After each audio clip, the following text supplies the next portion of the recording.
Generally speaking, the term style over substance is often overused, a hyperbolic phrase that, at least in gaming, would indicate that maybe the developer in question might well have dressed up a pig. Which is to say that the gameplay might not be especially very good or deep or even mediocre to okay, so super slick visuals and sound, go! Every now and again though, there comes a game that has so much style and exposition that who really cares if the gameplay suffers? And we think we might have found just the title. 70's robot anime Geppy-X is a horizontal scrolling shoot-'em-up game released on the original PlayStation in 1999. Developed and published by the obscure Aroma, Geppy-X stands apart from all of the shooters on the PlayStation for generally playing like a lost anime series over the course of an insane 4 discs. Now there is some obvious emphasis in this title, but also some interesting game mechanics as well, so let's take a closer look.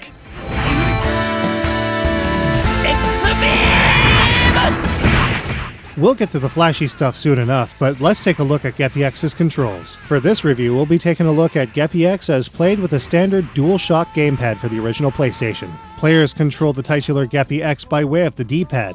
Though this game does support DualShock features like vibration, analog control is not able to be used. Players will also have to take on enemy opposition from both the left and the right, so to better deal with these enemies, the player can press the circle button to switch the direction that Geppy-X faces. In this game, the player not only has a life stock, but also an armor gauge indicated at the bottom of the screen. When the player is hit, the armor gauge will be reduced by an amount based on the power of the attack sustained.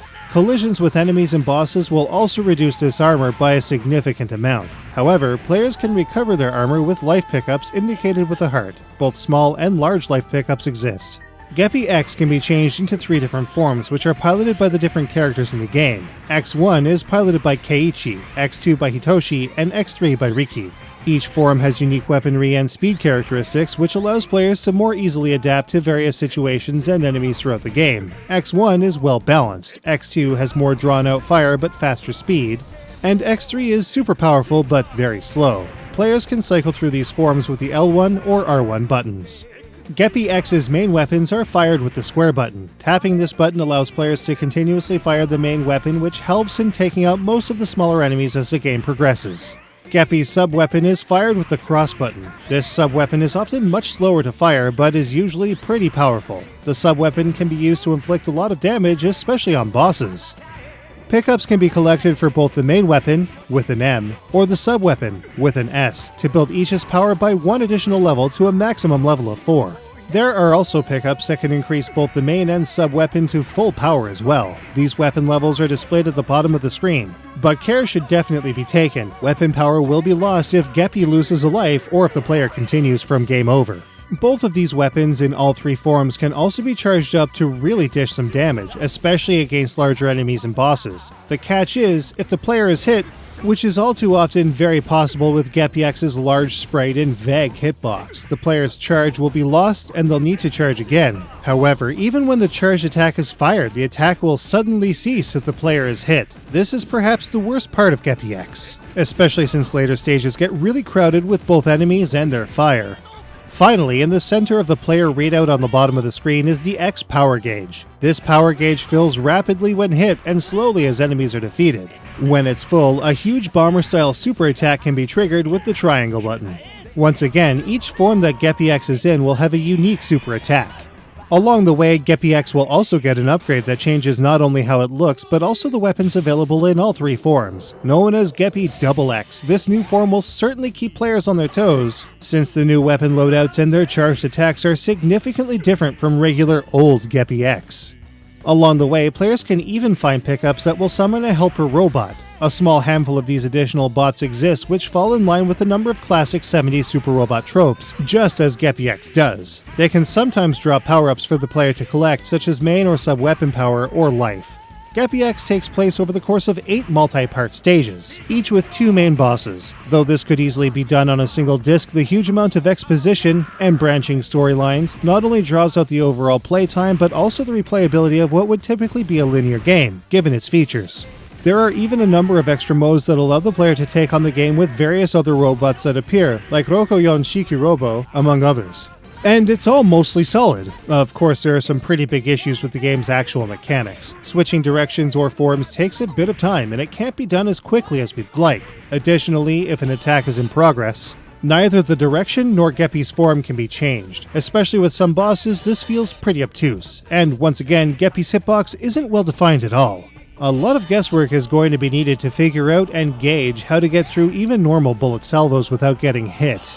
But at the very least, Geppy-X is still a pretty playable game, if rough around the edges. It's also a bit on the easy side, with a typical victory achieved in less than its supplied 3 credits. Regardless of its actual gameplay issues, Geppy-X is still a lot of fun to play, for reasons we'll get to soon.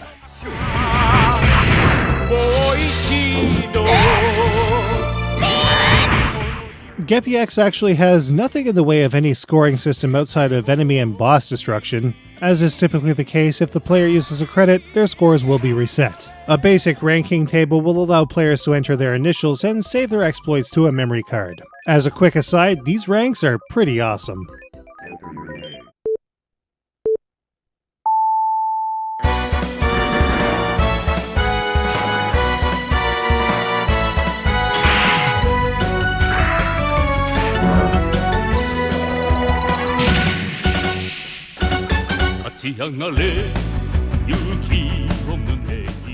So here's where the main meat and potatoes of Geppy-X resides. There's a lot to unpack here if players have yet to experience the interactive 70s anime from the 90s that is Geppy-X.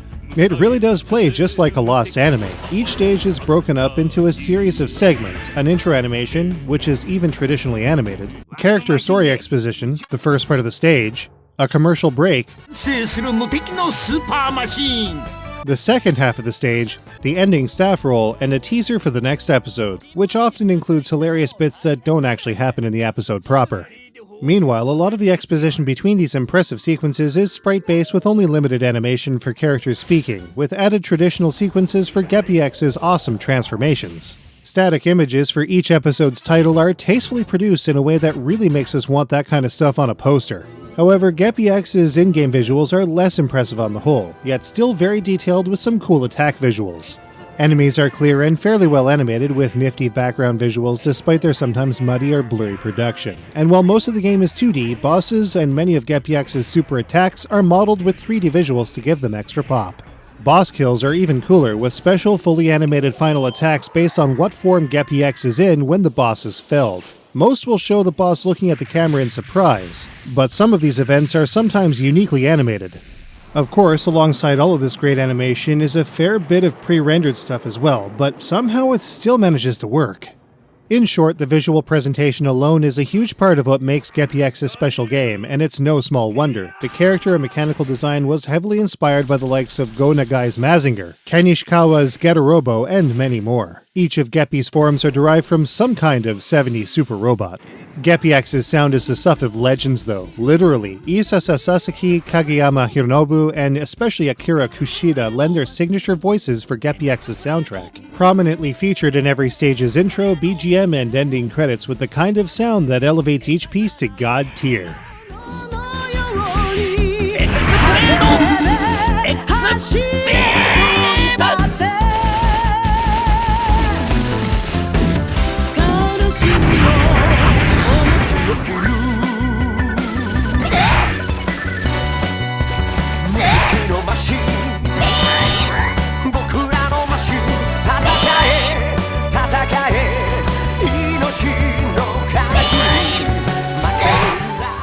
This is what a faux anime OST should sound like, and they really nailed it.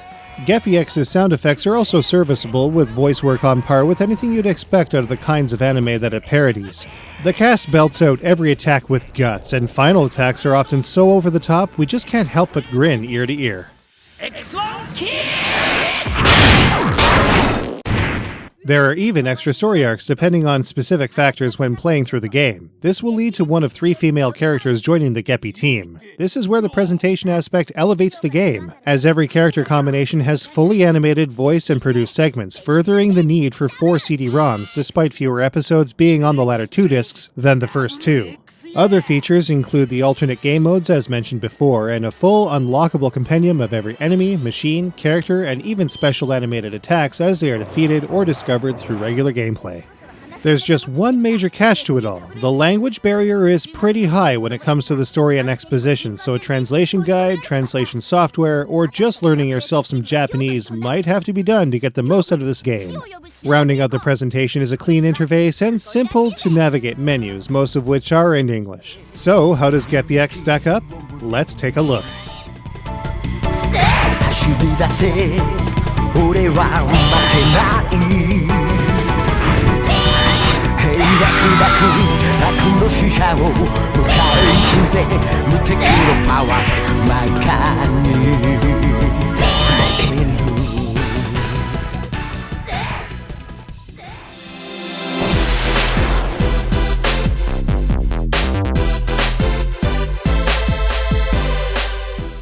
Geppy-X's control is pretty questionable, with a vague hitbox, frequent collision, and sluggish movement and change mechanics weighing it down. Despite this, Geppy-X is somehow a game that can also be beaten fairly easily within its 3 supplied credits. A main game 1cc is definitely doable, though unlimited credits can also be unlocked, which are useful for training in the much harder extra modes. Geppy-X is a long game if you're in it for the exposition, and there are at least 3 separate playthroughs required to see it all. Even skipping through, its 8 stages go on for quite a while. Sure, the main game visuals might be a bit muddy, but the myriad contextual animated sequences and various special attacks are just incredible. Geppy-X has one of our favorite OSTs to date. It's so good that we feel it's probably worth tracking down the CD soundtrack too. Some sound effects are weak, but the fantastic VO balances this out. As far as shooting games go, there is absolutely nothing else like Geppy-X. Some of its mechanics are flawed, sure, but such amazing presentation and concept make its shortcomings very easy to forget. Geppy-X is one of those uncommon games that has fallen victim to the recent surge in SCG pricing, so its price is very high, bordering on extreme. We have to say though that when it comes to Geppy-X, there are definitely no regrets, especially with the amount of replay we've actually gotten out of it. 70's robot anime Geppy-X was a game that I've wanted to play since just about the beginning of Bullet Heaven. It's a crying shame that we hadn't gotten to it until now, but having fixed that, we have to say that this one made us smile like no other shooting game has this year, even with its questionable control. It's definitely a game that begs to be experienced, and Geppy-X gets a 4 out of 5.